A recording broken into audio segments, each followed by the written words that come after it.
Good morning, everybody. It's Pastor PB&J here, playing as Chicken in the Suit to host your experience today. Hope you're excited. I know I am, because we are in our series Upward, which is based on the movie Onward, which is our theme for today. Our theme for today is Onward. Our first theme in week 1 was the theme Downward, how sometimes things are going to go down and they aren't going to feel good and things are going to feel like everything is going wrong, but we need to keep trusting God. And then our second week's theme was Forward, how we need to keep moving forward when things do seem like they're going wrong. Today we're talking about Onward, how sometimes we're doing our own thing and we're pressing onward toward what we think we should be doing, and we realize that the people around us need our help, and they need your help to stop from what you're doing, press pause on your own journey, and help them to move onward with you. And that's our theme for today. You're always going to have time to help others. Stick with us. We're going to play a little game.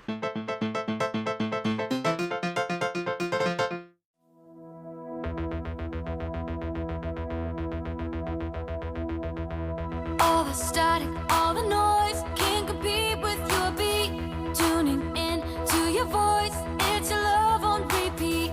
Shout it out, tell the world I found a meaning. Can't be quiet anymore, you're the song I'm singing.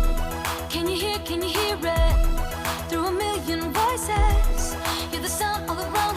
Love is big, your love is loud like. Beat your heart goes on and on. You play my song to turn it up, can't get enough of your love. Can't get enough of your love. Can't get enough of your love. Can't get enough of your love. You make my heart go boom, boom, boom. Boom, boom, boom. You make my heart go boom, boom, boom. Boom, boom, boom. All the static, all the noise can't compete with your beat. Tuning in to your voice, it's your love on repeat. Shout it out, tell the world I found a meaning.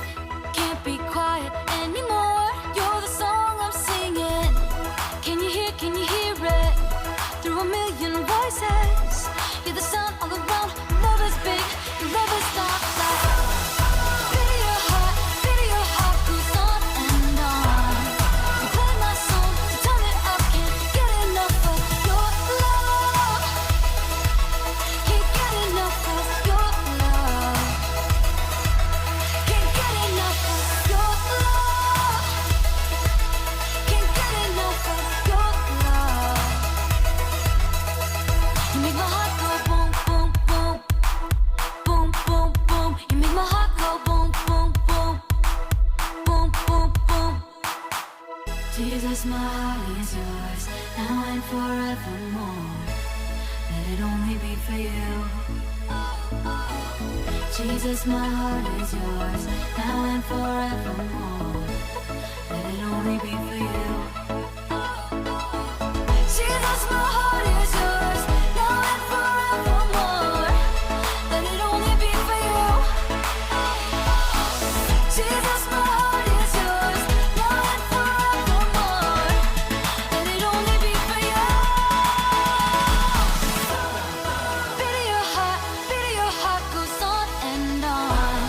You play my song to turn it up, can't get enough of. Beat your heart goes on and on.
guys? It's Sunday morning, and we're back at the Bible Hut, so you know what time it is. It's time to go play some games. Let's take Mr. Chicken in a Suit inside and see what we got going on. Okay, we got some words here. They're not the same. So last time, our game was like a sword drill, where you find the Bible verse. This time, our game is a review question.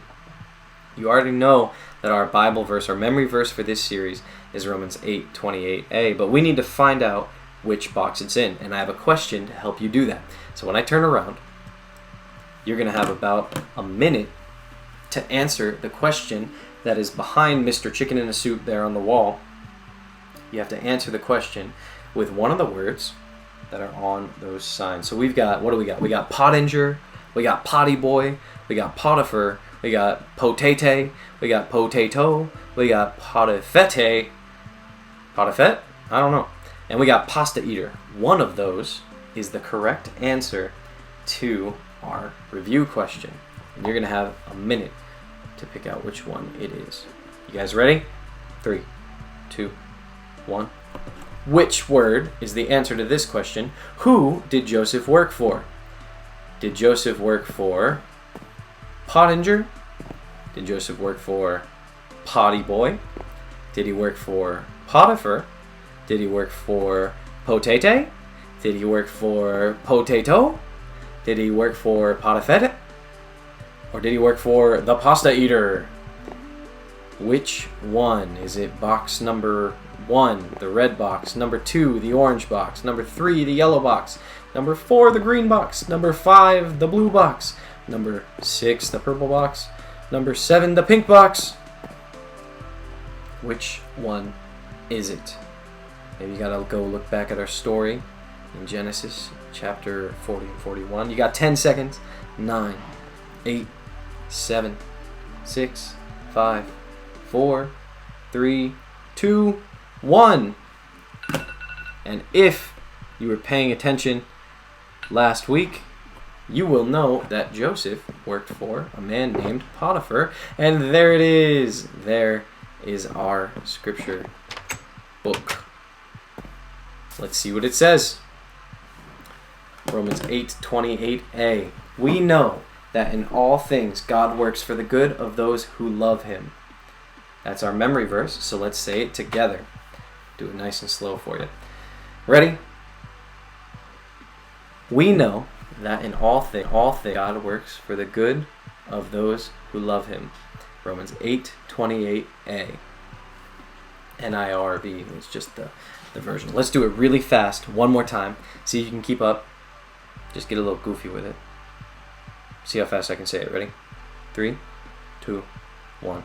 We know that in all things God works for the good of those who love him. Woo. That wasn't even fast forward. Cool.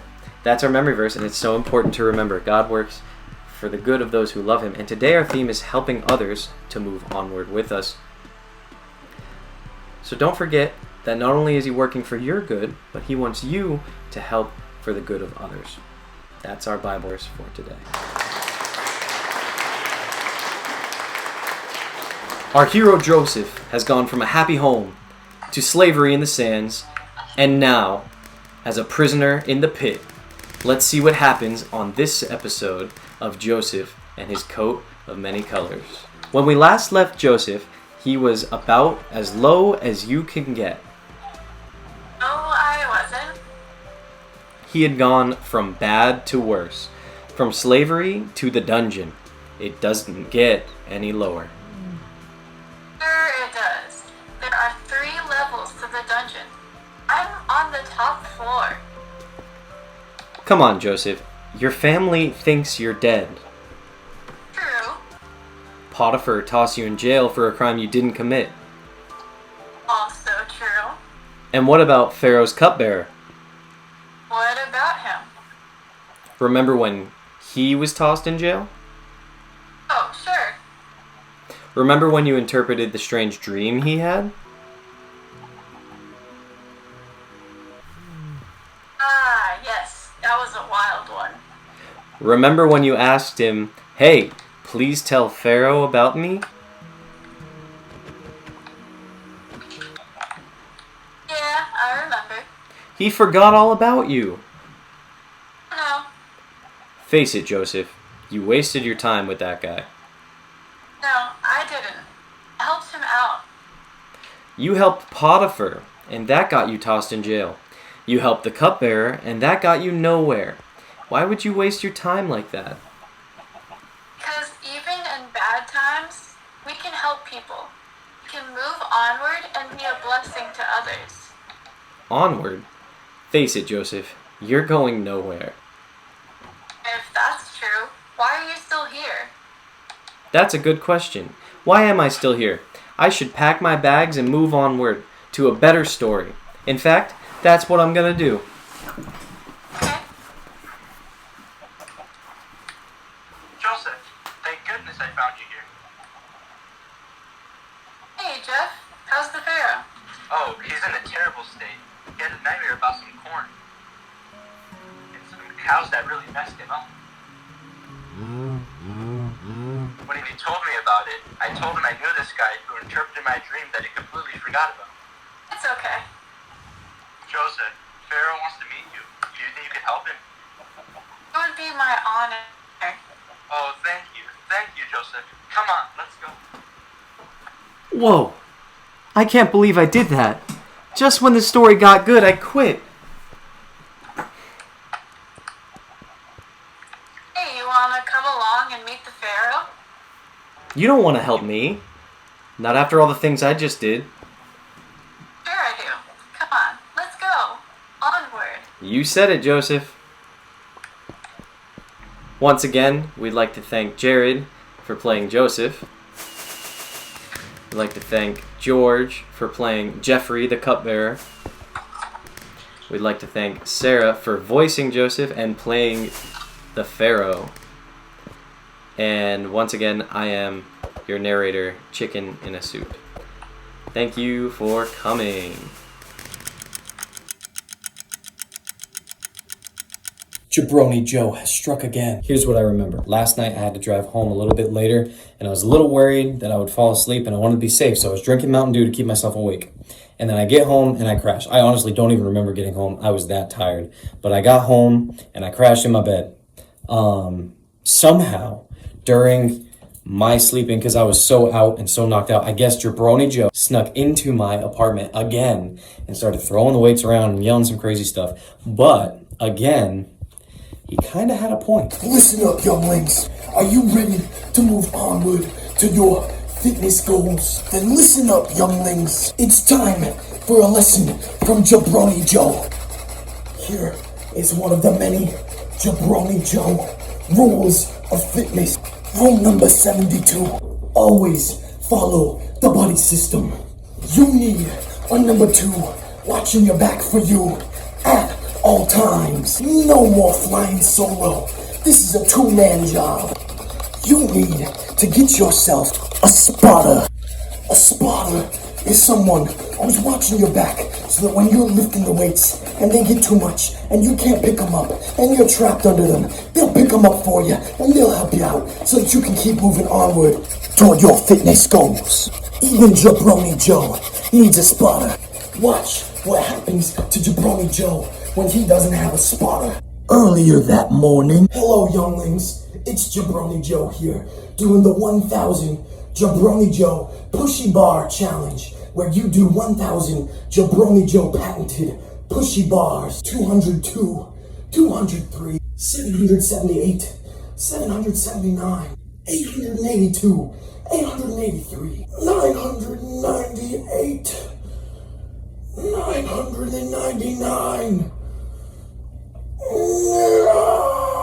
Well, younglings, I seem to be in a predicament. Jabroni Joe cannot push up the last of the 1000 pushy bars, and Jabroni Joe does not have a spotter.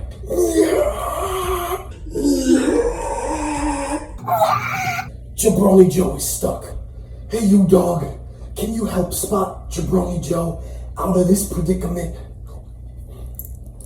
Come help Jabroni Joe, dog. Yes. Lucy the super dog has freed Jabroni Joe of the weights. Maybe if Jabroni Joe had a spotter, he would have been able, with a little bit of help, to get 1,000 pushy bars. But not today. That's why you need to look out for any workout buddies who need some help. While you're on your journey, take a pause and help them on their fitness journey. That's Jabroni Joe, out. If you didn't understand what he was saying, because he's kind of crazy, what he was saying is that sometimes when you're in the gym and you want to lift a little bit more than you're used to, but you're worried that you might not be able to do it and it could fall down on you and hurt you, then you ask somebody to be a spotter for you. And they'll spot you and they'll make sure if you can't quite lift it, they'll grab it and they'll lift it up with you so that you can put it down and be safe. But sometimes people go a little bit past what they should be doing and they don't ask for help from a spotter, or sometimes they're just super tired and they didn't eat right that day and they didn't sleep well and they're not as strong as they thought they were, and they get stuck in a really dangerous situation where they don't have a spotter and somebody needs to jump in and help them so they don't get crushed by the weight that they're picking up. And if you're a good person, even though you're moving forward to whatever goal and plan that you have, you can pause in your journey for just 1 second to stop and help make sure that they can move onward with you. Just like sometimes people need a spotter in the gym, sometimes people need a spotter in life, where sometimes they just can't pick up, they just can't lift up off of them the load that's crushing them. And we as Christians need to pause in our journey and stop to help them move onward so that they can move onward with us toward what Jesus has for us.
Let's get into our lesson for today. Again, we're focusing on the theme onward today. Our first theme was downward, how when our problems are surrounding us, it feels like we're going downward. Our second theme was forward, how sometimes we need to push forward even when things feel bad. Today's theme is onward, how sometimes you need to encourage others to move onward, and you need to keep moving onward and bringing others with you when they're feeling down. One of the common themes you see in epic stories like the movie Onward is about helping people along the way, the people that you encounter along your adventure. While fulfilling the awesome quest you're going on and seeking to solve your own problems, or our heroes are solving their own problems, the hero will come across someone who has a problem of their own. And even though the timing is bad, the hero will stop and lend a hand to that person. It's not something they have to do, and often it's not something they really want to do. But in the end, the act of kindness comes back to benefit them. The person that they helped may come riding in at the end of the story to lend assistance to the hero. Moments like these are a reminder that even in our hard times, we can be a blessing to others. Even though we're down or struggling to get by, we can take a moment to be a friend or to do an act of kindness and show someone the love of God with our actions. It's not easy, and it's almost never convenient, especially when we ourselves are struggling. But even when helping them brings us nothing in return, it's the right thing to do. When we last left our pal Joseph, he was sitting in a prison cell. He was a trusted steward in the prison who helped to look after the other prisoners, but he was still a prisoner. Joseph still did his duty, working hard in jail, even as he worked hard for Potiphar when he was a slave. Then, one day, two men with very important jobs were put in Joseph's care. Joseph could have kept quiet about his talent for interpreting dreams. He had enough problems of his own, but Joseph saw an opportunity to help, and he did so. As it turns out, Joseph's interpretations of dreams came true. Joseph predicted the baker would be killed, and he was. Genesis 40, 1-8. The cupbearer and the baker. Sometime later, the cupbearer, that's the guy who tests the Pharaoh's drinks for poison, the cupbearer and the baker of the king of Egypt offended their master, the king of Egypt. Pharaoh was angry with his two officials, the chief cupbearer and the chief baker, and put them in custody in the house of the captain of the guard, in the same prison where Joseph was confined. The captain of the guard assigned them to Joseph, and he attended them. After they had been in custody for some time, each of the two men, the cupbearer and the baker of the king of Egypt, who were being held in prison, had a dream the same night, and each dream had a meaning of its own. When Joseph came to them next morning, he saw that they were dejected. That means they were sad, they were upset. So he asked Pharaoh's officials, who were in custody with him in his master's house, "Why do you look so sad today?" "We both had dreams," they answered, "but there is no one to interpret them." Then Joseph said to them, "Do not interpretations belong to God? Tell me your dreams." Then Joseph predicted that the cupbearer would get his old job back, and he did. Sadly, it seems that the cupbearer completely forgot about Joseph. But then one day, the Pharaoh himself had a bad dream. When 2 full years had passed, Pharaoh had a dream. He was standing by the Nile when out of the river came up 7 cows, sleek and fat, and they grazed among the reeds. After them, 7 other cows, ugly and gaunt, came up out of the Nile and stood beside those on the riverbank. And the cows that were ugly and gaunt ate up the 7 sleek fat cows. They ate up the 7 sleek fat cows. Then Pharaoh woke up. He fell asleep again and had a second dream. 7 heads of grain, healthy and good, were growing on a single stalk. After them, 7 other heads of grain sprouted, thin and scorched by the east wind. The thin heads of grain swallowed up the 7 healthy, full heads.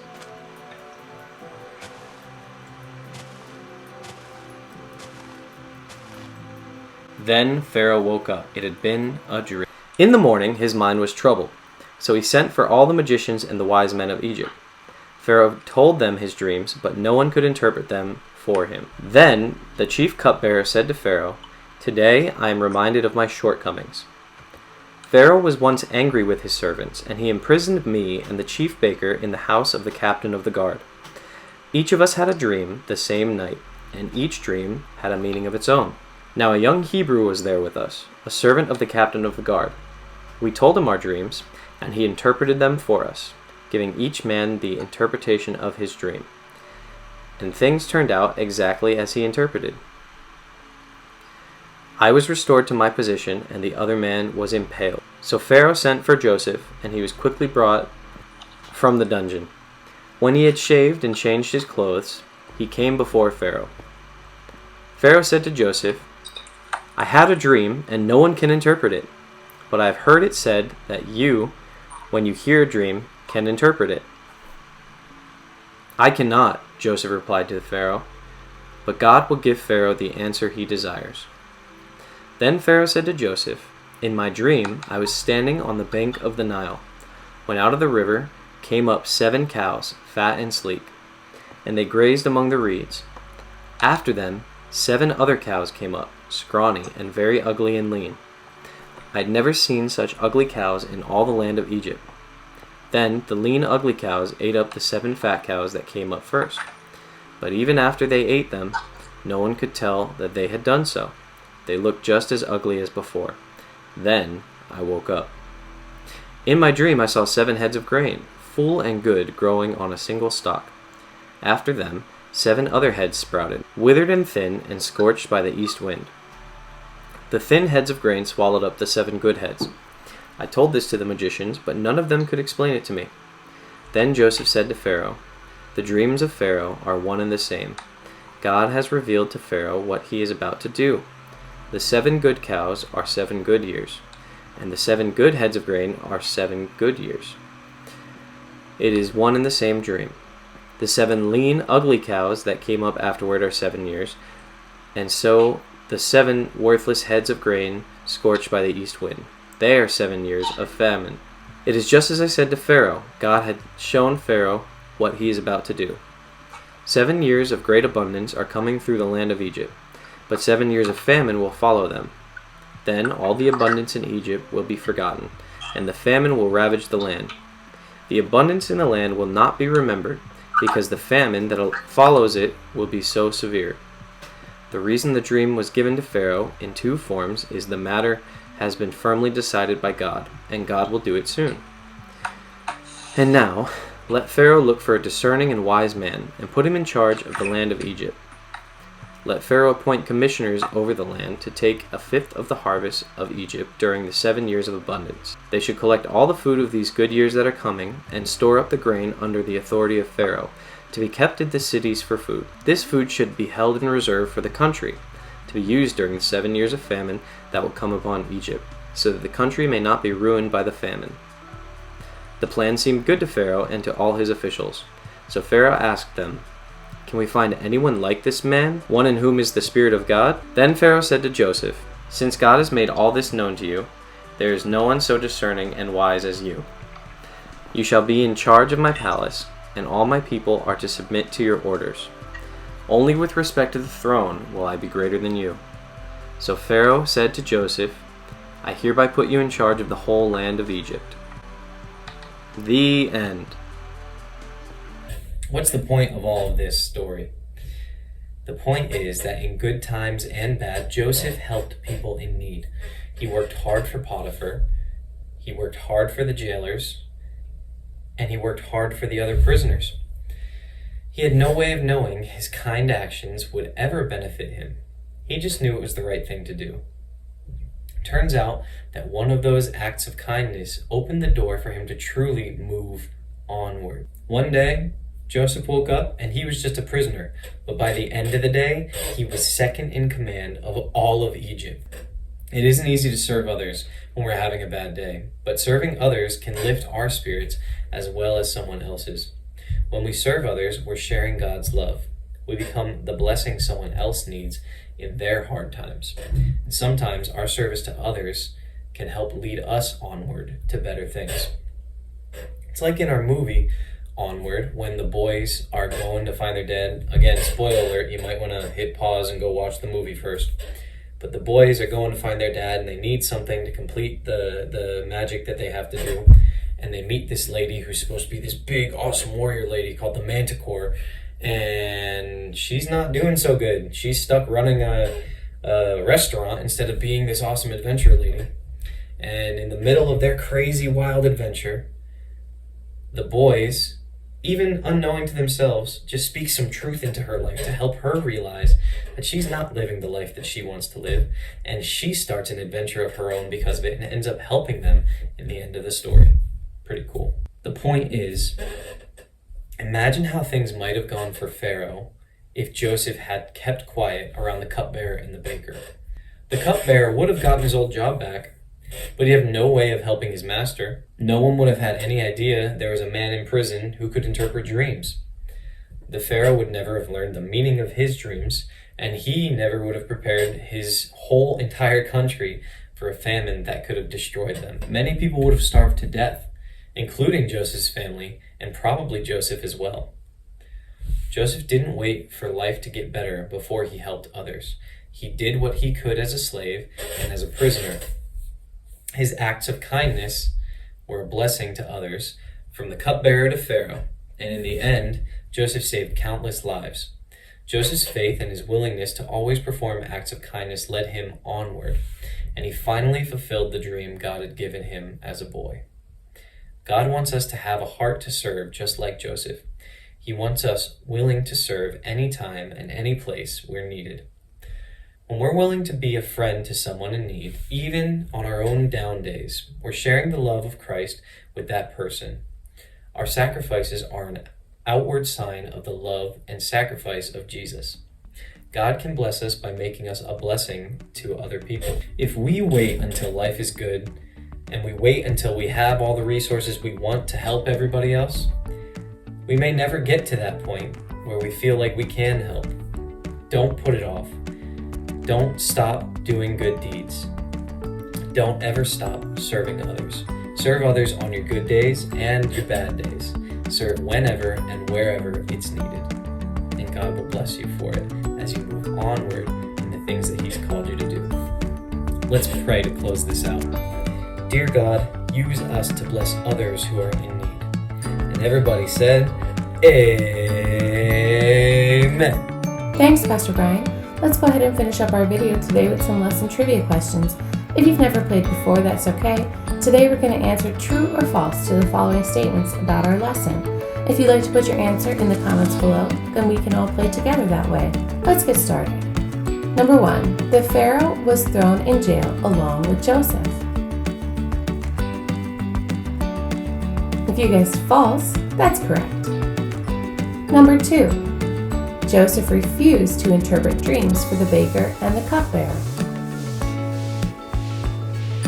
If you guessed false, that's correct. Number 3. The cupbearer told Pharaoh about Joseph after Pharaoh had a bad dream. If you guessed true, that's correct. Number 4. Because Joseph helped the cupbearer, he was able to help Pharaoh and finally move himself onward. If you guessed true, that's correct. Number 5. God doesn't want us to help people in need when we need help ourselves. If you guessed false, that's correct.